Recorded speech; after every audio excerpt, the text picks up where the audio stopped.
Hi all, welcome to Salesforce. இந்த வீடியோவில் Salesforce புதுசாக ஒரு டேட்டா டைப் இன்ட்ரடியூஸ் பண்ணியிருக்காங்க ஃபீல்ட்ஸ்க்கு. அந்த டேட்டா டைப் பற்றி தான் பார்க்க போகிறோம்.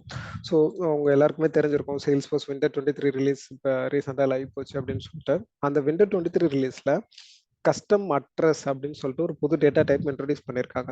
ஸோ இப்போ Winter 23 ரிலீஸ் நோட்ஸில் போயிட்டு நீங்கள் லெஃப்ட் ஹேண்ட் சைடில் கஸ்டம் அட்ரஸ்ன்னு ஃபைன் பண்ணிங்கன்னா அந்த ரிலீஸ் நோட்ஸ் உங்களுக்கு வரும்.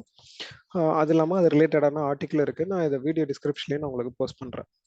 அதை அந்த ஃபீல்டை எப்படி எனபிள் பண்ண போகிறோம், அந்த ஃபீல்டை எப்படி நம்மளோட ரியல் டைம் ப்ராஜெக்டில் யூஸ் பண்ண போகிறோம் அப்படிங்கிறத தான் இந்த வீடியோவில் பார்க்க போகிறோம். If you want to watch this video in English, I have provided the video description in the link in the description. Please watch it. Super. இந்த அட்ரஸ் டேட்டா டைப் எதுக்காக அவங்க கொடுத்துருக்காங்கன்னா, இப்போ நம்மள்ட்ட கஸ்டம் ஆப்ஜெக்ட் நம்ம ஒன்று கிரியேட் பண்ணுறோம். அதில் அட்ரஸ் நம்ம ஸ்டோர் பண்ணணும்னா நம்ம வந்து தனியாக டெக்ஸ்ட் ஃபீல்டு, கண்ட்ரி, ஸ்டேட்டுக்கெலாம் தனித்தனியாக நம்ம வந்துட்டு பிக் லிஸ்ட் ஃபீல்ட்ஸ் வந்து கிரியேட் பண்ணணும். அந்த ஃபீல்டு டிபெண்டன்சி எல்லாம் செட் பண்ணணும். ஸோ அந்த மாதிரி நிறைய மேனுவல் ஒர்க்ஸ் இருக்குது. ஸோ அதெல்லாம் அவாய்ட் பண்ணுறதுக்காக ஸோ அவங்க இப்போ Salesforce வந்துட்டு ஸ்டாண்டர்டாக இருந்தாங்க அட்ரஸ் அப்படின்னு சொல்லிட்டு ஒரு புது டேட்டா டைப் கொடுத்துருக்காங்க. அது நம்ம யூஸ் பண்ணோம்னா நிறைய வந்துட்டு நமக்கு ஒர்க் கம்மியாகும். அவங்களே வந்துட்டு கண்ட்ரி வேல்யூ, ஸ்டேட் வேல்யூஸ் எல்லாமே கொடுத்துட்றாங்க. ஃபீல்டு டிபெண்டன்சிஸ் அவங்களே ஆட் பண்ணியிருக்காங்க. ஸோ இப்போ அதை எப்படி யூஸ் பண்ணலாங்கிறத பார்க்கலாம். ஸோ அந்த ஃபீல்டு வந்துட்டு ஃபஸ்ட்டு இது வந்து என்னோட ஒரு கஸ்டம் அப்ளிகேஷன். இந்த அப்ளிகேஷனில் பார்த்தீங்க அப்படின்னா நான் இப்போ அட்ரஸை ஸ்டோர் பண்ணுறதுக்கு நான் வந்து கஸ்டமாக வந்துட்டு கிரியேட் பண்ணியிருக்கேன். அட்ரஸ்ங்கிறது ஒரு டெக்ஸ்ட் ஏரியா, ஸ்டேட், கண்ட்ரி அப்படின்னு சொல்லிட்டு நான் பிக் லிஸ்ட் கிரியேட் பண்ணியிருக்கேன். இதில் வந்துட்டு இந்த ஃபீல்டு டிபெண்டன்சிஸ்மே, அதாவது கண்ட்ரிக்கு ஏற்ற மாதிரி இங்கே ஸ்டேட்ஸ் டிஸ்பிளே ஆகணுங்கிறத வந்துட்டு ஃபீல்டு டிபெண்டன்சியில் நான் செட் பண்ணியிருக்கேன். பட் இது வந்துட்டு இப்போ நம்ம ஸ்டாண்டர்டாகவே வந்துட்டு பை டிஃபால்ட்டாகவே வர்ற அந்த அட்ரஸ் டேட்டா டைப் யூஸ் பண்ணோம்னா இந்த வேலையெல்லாம் வந்துட்டு நம்ம ரெடியூஸ் ஆகிருக்கும். ஸோ அப்போ அந்த ஃபீல்டை வந்து நம்ம எப்படி எனபிள் பண்ண போகிறோம் அப்படின்னா, ஃபர்ஸ்ட் அது பை டிஃபால்ட்டாக எல்லா ஆர்கிலையும் இருக்காது. நம்ம ஒரு கான்ஃபிகரேஷன் எனபிள் பண்ணோம். எனபிள் பண்ணதுக்கு அப்புறம் தான் அது உங்களுக்கு டிஸ்பிளே ஆகும். செட்டப் போங்க.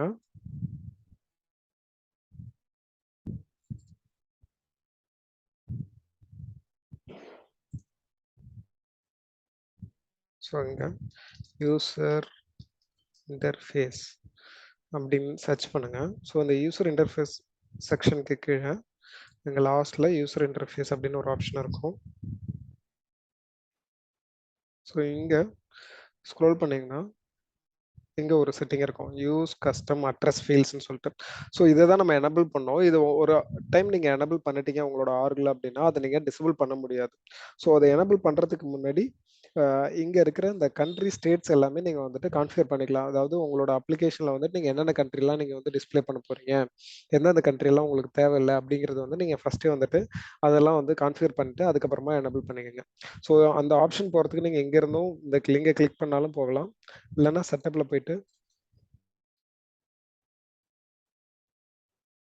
ஸ்டேட், கண்ட்ரி அப்படின்னு கொடுத்தீங்கன்னா இங்கே வரும். இது ஒரு ஸ்டாண்டர்டான பிக் லிஸ்ட்டு. ஸோ இங்கே இப்படி நீங்கள் போகலாம், ஓகேங்களா. ஸோ இதில் பார்த்தீங்க அப்படின்னா ஃபஸ்ட்டு உங்களுக்கு ஆல்பபெட்டிக்கல் ஆர்டரில் அது வந்துட்டு இருக்காது. ஸோ இதை ஆல்பபெட்டிக்கல் ஆர்டரில் நீங்கள் அரேஞ்ச் பண்ணிடுங்க. ஸோ இப்போ பார்த்தீங்கன்னா நமக்கு ஏலேயே பார்த்தீங்கன்னா நிறைய கண்ட்ரிஸ் இருக்கும். ஸோ எனக்கு இந்த கண்ட்ரிஸ்லாம் வேணாம், எனக்கு ஏதாவது ஒரு சில கண்ட்ரிஸ் மட்டும் தான் வேணும். உங்களுக்கு உங்கள் கம்பெனிக்கு எந்தெந்த கண்ட்ரிஸ் மட்டும் டிஸ்பிளே பண்ணணும்னு நினைக்கிறீங்களோ அதை மட்டும் நீங்கள் வந்து எனபிள் பண்ணால் போதும். ஸோ இங்கே பார்த்தீங்கன்னா எவ்வளோ கண்ட்ரிஸ் இருக்குது, மோர் தென் 100 இருக்கும். ஸோ உங்களுக்கு எந்தெந்த கண்ட்ரிஸ் வேணுமோ அதை பண்ணுங்கள். நான் இப்போ ஒரு எக்ஸாம்பிளுக்காக கொஞ்சம் கண்ட்ரிஸ் மட்டும் நான் ரிமூவ் பண்ணி காமிக்கிறேன். இப்போ ஏல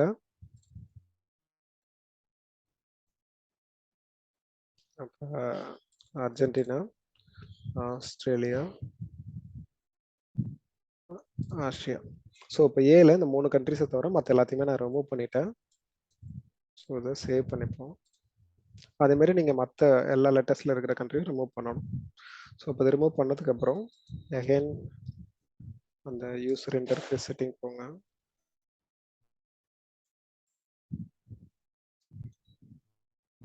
ஸோ இப்போ நான் அதை எனபிள் பண்ண போகிறேன், ஓகேங்களா. ஸோ இப்போ உங்களோட ஆர்கில் நீங்கள் மல்டிபிள் லாங்குவேஜஸ் யூஸ் பண்ணுறீங்கன்னா அதுக்கெல்லாம் சில லிமிடேஷன் இருக்குது. இந்த லிங்கை கிளிக் பண்ணிங்கன்னா அந்த லிமிடேஷன் டீட்டெயில்டாக சொல்லுவாங்க. ஸோ அதெல்லாம் பார்த்துட்டு எனபிள் பண்ணுங்கள். ஸோ இங்கிலீஷ் மட்டும் தான் யூஸ் பண்ணுறீங்கன்னா எந்த ப்ராப்ளமும் இல்லை. ஸோ அதை சேவ் பண்ணுறேன்.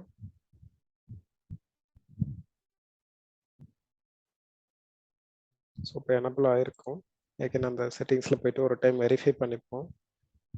ஸோ அங்கே பார்த்தீங்கன்னா எனபிள் ஆகிடுச்சு. எகைன் அதை வந்து டிசபிள் பண்ணுற ஆப்ஷன் கிடையாது. ஓகேங்களா? ஸோ இப்போ இந்த டேட்டா டைப் அட்ரஸ்ங்கிற அந்த புது டேட்டா டைப் வச்சு நம்ம ஒரு ஃபீல்டு கிரியேட் பண்ணலாம். ஸோ இப்போ நம்ம ஆல்ரெடி கிரியேட் பண்ண இது கஸ்டம் ஃபீல்ட்ஸ் இருக்கு. ஸோ இப்போ இதே ஆப்ஜெக்ட், அதாவது அப்ளிகண்ட் ஆப்ஜெக்ட்டுக்கே போவோம். Edit object. So fields and relationship. இங்கே நியூ கிளிக் பண்ணுங்க. ஸோ இப்போ இந்த ஃபீல்டு டேட்டா டைப்பில் இதெல்லாம் நார்மலாக நமக்கு டிஸ்பிளே ஆகிறது. இப்போ ஸ்க்ரோல் பண்ணீங்க அப்படின்னா பாட்டமில் நம்ம எனபிள் பண்ண அந்த புது டேட்டா டைப் அட்ரஸ்ங்கிற புது டேட்டா டைப் வந்து உங்களுக்கு வந்து தெரியும். ஓகேங்களா? ஸோ இப்போ இந்த அட்ரஸ் டேட்டா டைப் வந்து நம்ம யூஸ் பண்ணி ஒரு ஃபீல்டு கிரியேட் பண்ண போகிறோம். வந்துட்டு நியூ அட்ரஸ் அப்படின்னு கொடுத்துக்கிறேன். நெக்ஸ்ட்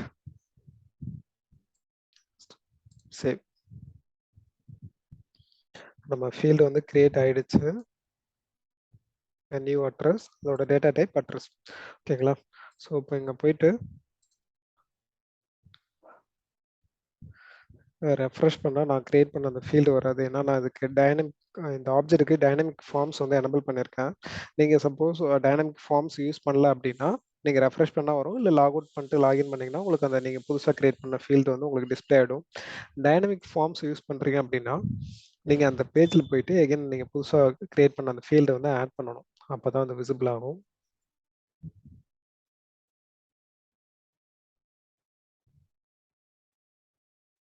ஸோ அந்த ஃபீல்ட்ஸ் கிளிக் பண்ணுங்க.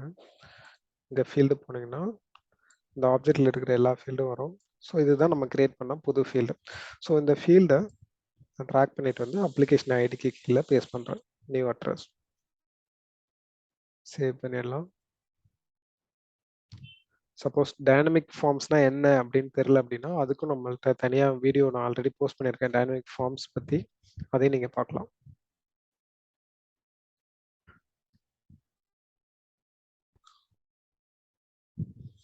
ஸோ இங்கே நம்ம கிரியேட் பண்ண அந்த புது அட்ரஸ் டேட்டா டைப் இப்போ நமக்கு வந்துருச்சு அந்த ஃபீல்டு.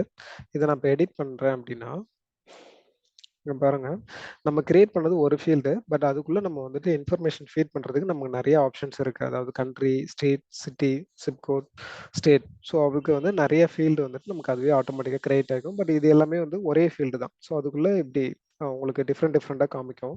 இப்போ இதில் கண்ட்ரியில் பார்த்தீங்க அப்படின்னா நான் ஏல மற்ற கண்ட்ரிஸ் எல்லாமே ரிமூவ் பண்ணிட்டேன். நம்ம 3 தான் வச்சிருந்தோம், அர்ஜென்டினா, ஆஸ்திரேலியா, ஆஸ்திரியா. ஸோ இது பார்த்தீங்கன்னா நம்ம கான்ஃபிகரேஷன் படி இந்த 3 கண்ட்ரி தான் நமக்கு தெரியுது. இந்த மாதிரி மற்ற கண்ட்ரிஸ்லாம் இருக்கு. ஸோ இப்போ இதில் வந்து நான் சொன்னேன் இல்லையா, உங்களுக்கு வந்துட்டு கண்ட்ரி அந்த ஸ்டேட் பார்த்தீங்கன்னா ஆட்டோமேட்டிக்காகவே அந்த ஃபீல்டு டிபெண்டன்சி ஆட் ஆயிருக்கும். நம்ம எதுவும் பண்ண தேவையில்லைண்ணா. ஃபார் எக்ஸாம்பிள் நான் இப்போ இந்தியா சூஸ் பண்ணுறேன். இந்தியா சூஸ் பண்ணிட்டேன்னா இப்போ ஸ்டேட்டுக்கு போனீங்க அப்படின்னா உங்களுக்கு இந்தியாவில் இருக்கிற இந்த ஸ்டேட்ஸ் மட்டும் தான் வரும். ஸோ இதுவே வந்துட்டு நான் இப்போ யுனைடெட் ஸ்டேட்ஸ் சூஸ் பண்ணுறேன் அப்படின்னா யூஎஸ்ல இருக்கிற ஸ்டேட்ஸ் மட்டும் தான் வரும். ஸோ இது வந்துட்டு ஆட்டோமேட்டிக்காகவே அவங்க கொடுத்துட்டாங்க. ஸோ இதெல்லாம் நம்ம பண்ணணும்னு அவசியம் இல்லை. இப்போ நான் இதில் வந்துட்டு இந்தியா வந்துட்டு நான் சூஸ் பண்ணுறேன்.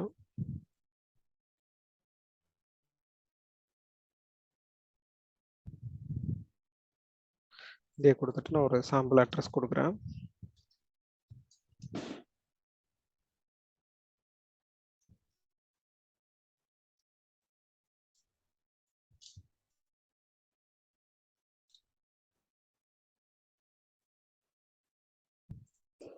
ஸோ கொடுத்துட்டு நான் இப்போ சேவ் பண்ணுறேன். இப்போ இதை சேவ் பண்ணதுக்கு அப்புறம் பார்த்தீங்கன்னா இது டிஸ்பிளே ஆகுறது உங்களுக்கு ஒரு ஹைப்பர் லிங்க் மாதிரி டிஸ்பிளே ஆகும் இந்த அட்ரஸ் டேட்டா டைப். ஸோ இப்போ நீங்கள் இதை கிளிக் பண்ணுறீங்க அப்படின்னா உங்களுக்கு இது ஆட்டோமேட்டிக்காக கூகுள் மேப்க்கு எடுத்துகிட்டு போயிடும்.